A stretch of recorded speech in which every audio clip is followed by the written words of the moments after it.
કેમ છો વિદ્યાર્થી મિત્રો? ઘણા બધા વિદ્યાર્થીઓ જે સ્ટેમ ક્વિઝની રાહ જોઈ રહ્યા છે. તો સ્ટેમ ક્વિઝ ટૂંક જ સમયની અંદર યોજાવાની છે. તો હવે આ સ્ટેમ ક્વિઝ આપવા માટે તમારી પાસે યુઝરનેમ અને પાસવર્ડ હોવા જરૂરી છે. તો ઘણા બધા વિદ્યાર્થીઓ એવી મૂંઝવણમાં છે કે સર અમારી પાસે યુઝરનેમ અને પાસવર્ડ નથી. તો એવા વિદ્યાર્થીઓ શું પરીક્ષા નહીં આપી શકે? ના, એવું બિલકુલ નથી.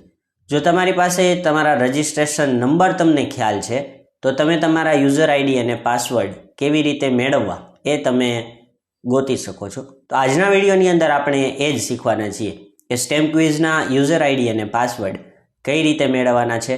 તો તમે જ તમારા મોબાઈલ ફોનમાંથી તમારી જાતે આ વસ્તુ શોધી શકો છો. કેવી રીતે એ આપણે હવે સ્ટેપ બાય સ્ટેપ વિડીયો દ્વારા સમજીએ.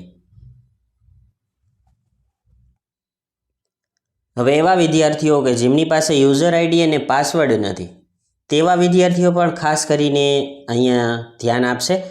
એમને પણ આ રીતનો મેસેજ તેમના રજિસ્ટર મોબાઈલ નંબર ઉપર આવેલો હશે, અથવા રજિસ્ટર મોબાઈલ નંબર જો કોઈ બીજા આપેલા હશે તો એ મોબાઈલ નંબર પર તમને મેસેજ આવેલો હશે.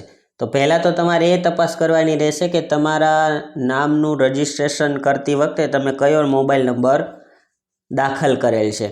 હવે એ તમને ખ્યાલ થઈ ગયો ત્યાર પછી તમારે હવે તમારી પાસે યુઝરનેમ અને પાસવર્ડ નથી તો એવા લોકોએ પણ આ લિંક ઉપર ક્લિક કરવાની રહેશે. લિંક ઉપર ક્લિક કર્યા બાદ તમારે અહીંયા ક્રોમ બ્રાઉઝર પર જવાનું રહેશે. જેવું તમે ક્રોમ બ્રાઉઝર ઉપર જશો એટલે તમને અહીંયા લખેલું છે ગેટ યુઝર પાસવર્ડ. હવે જે લખેલું છે ત્યાં તમારે ક્લિક કરવાની રહેશે.